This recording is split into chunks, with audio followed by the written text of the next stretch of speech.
নমস্কার, আমি অনুপ। আমি আজ সকালে গিয়েছিলাম ঢাকুরিয়া মণিপাল হসপিটাল আছে। মণিপাল হসপিটালের পিছন দিকটাতে ওটার নাম হলো, জায়গাটার নাম পঞ্চাননতলা।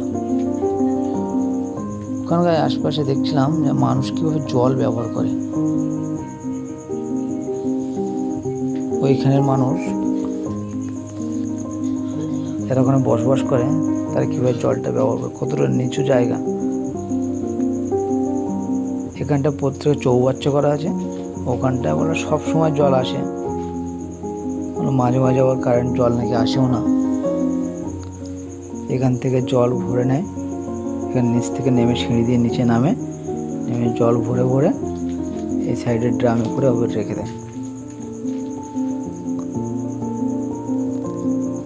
এইভাবে প্রত্যেকে দেখছিলাম আশপাশে যারা ছিল ওরা ওইখানে সবাই এইভাবে জল ব্যবহার করে।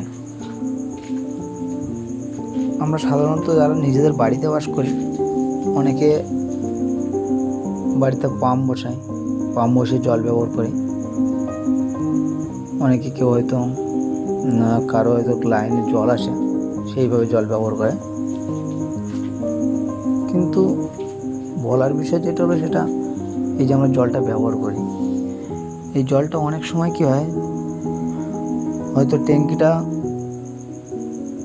ভর্তি হয়ে গেছে, তারপরে জলটা পড়ে যাচ্ছে। সেই জলটা কিন্তু আমরা দেখি না, যে ওই জলটা টাইম মতো বন্ধ করে দিতে হয়। আমরা তো বেশিরভাগই হয়তো করি, কিন্তু যে করি না তাদের জন্য অ্যাকচুয়ালি বলবো যে অন্তত ভর্তি হয়ে গেলে যেন জলটা বন্ধ করে দেওয়াটাই ভালো। কারণ কিছু শ্রেণীর মানুষ আছে ওইখানে যারা থাকে, একটু হয়তো বসতে লেখা, কিন্তু ওইখানের মানুষের তো দেখছি, আমি ওখানে প্রায় 2 বছর ধরে যাতায়াত করছি, আমি দেখছি ওইখানের লোকের কীভাবে জলের কষ্ট। ওই লোকগুলো প্রত্যেক দিন জল ভরে, ওই জল দিয়ে খাওয়ার জল, ওই জল স্নান করে, ওই জল দিয়ে সব কিছুই কাজ করে।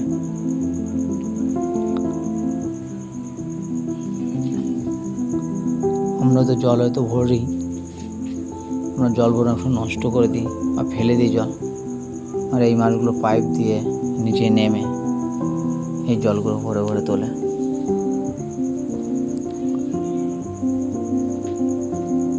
আমরা নিজেদের একটু সচেতন হলে হয়তো এই জলটা নষ্ট হবে না।